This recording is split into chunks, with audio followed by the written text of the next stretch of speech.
Assalamualaikum warahmatullahi wabarakatuh. Selamat siang Ibu dan teman-teman semuanya. Kami dari kelompok 1 akan mempresentasikan hasil observasi kami mengenai anak autis.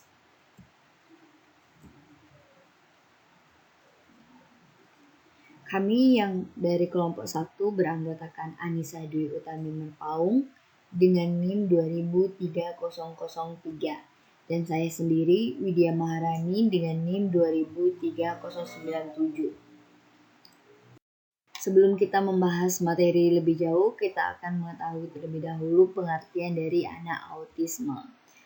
Autis berasal dari kata autos yang berarti diri sendiri dan ismi yang berarti aliran. Autisme berarti suatu paham yang tertarik hanya pada dunia sendiri. Autis diduga akibat kerusakan syaraf otak yang bisa muncul karena beberapa faktor, di antaranya faktor genetik dan faktor lingkungan.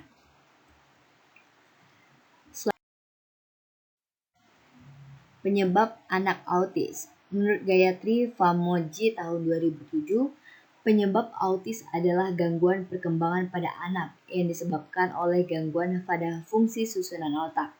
Penyebab utama dari gangguan ini hingga saat ini masih terus diselidiki oleh para ahli. Meskipun beberapa penyebab seperti keracunan logam berat, genetik, vaksinasi, populasi, komplikasi sebelum dan setelah melahirkan disebut-sebut memiliki andil dalam terjadinya autis. Selanjutnya itu ada karakteristik anak autis. Penyandang autis memiliki karakteristik atau gejala dalam hal pertama, karakteristik dalam interaksi sosial, kedua, karakteristik dalam komunikasi, ketiga, karakteristik dalam perilaku dan pola bermain, keempat, karakteristik kognitif. Selanjutnya ada klasifikasi anak autis.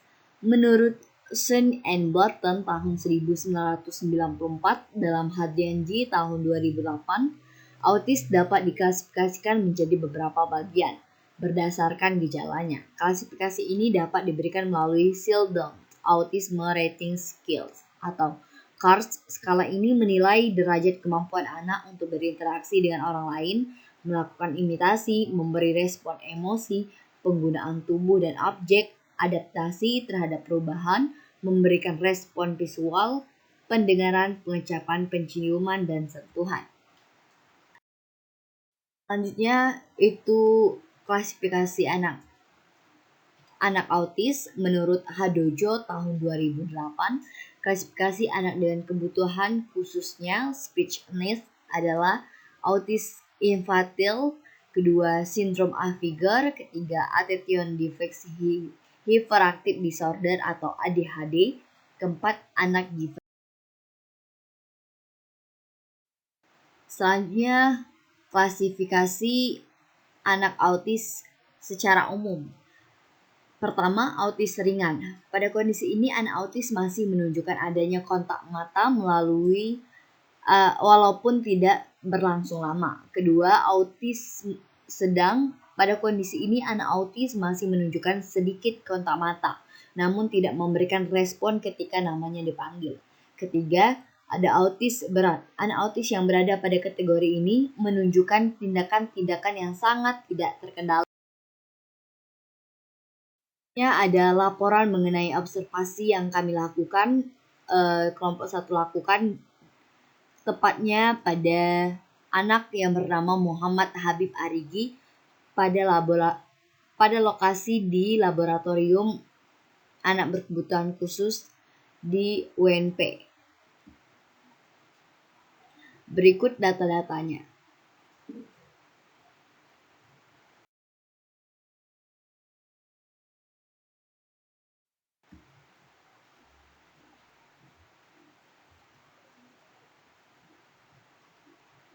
Lahir dengan nama ayah yaitu Yeri Mardon Putra dan ibu Erwin Oktarinya.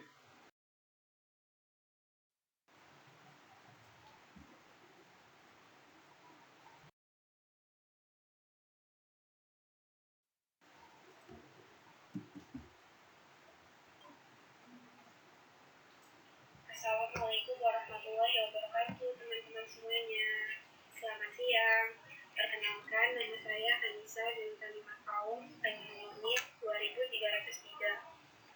dari kelompok 1. Di sini saya akan melanjutkan materi tentang gejala anak autisme.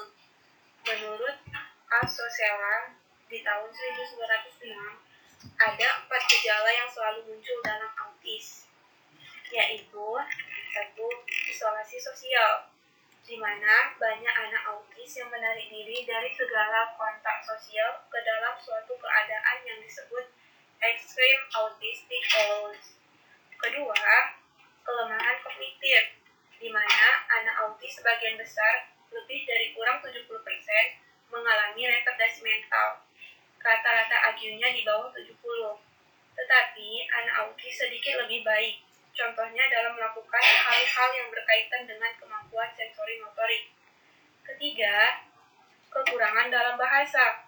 Lebih dari setengah autis tidak dapat berbicara. Yang lainnya hanya akan mengoceh, merengek, menjerit, dan menunjukkan ekolalia, yaitu keadaan di mana menirukan apa yang dikatakan orang lain. Keempat, tingkah laku stereotip, di mana anak autis sering melakukan gerakan yang berulang-ulang secara terus-menerus tanpa ada tujuan yang jelas. Kemudian, observasi ialah saat kecil Habib pernah mengalami kejang atau step, sehingga sampai sekarang sebelum tidur Habib sering mengalami step atau kejang tersebut.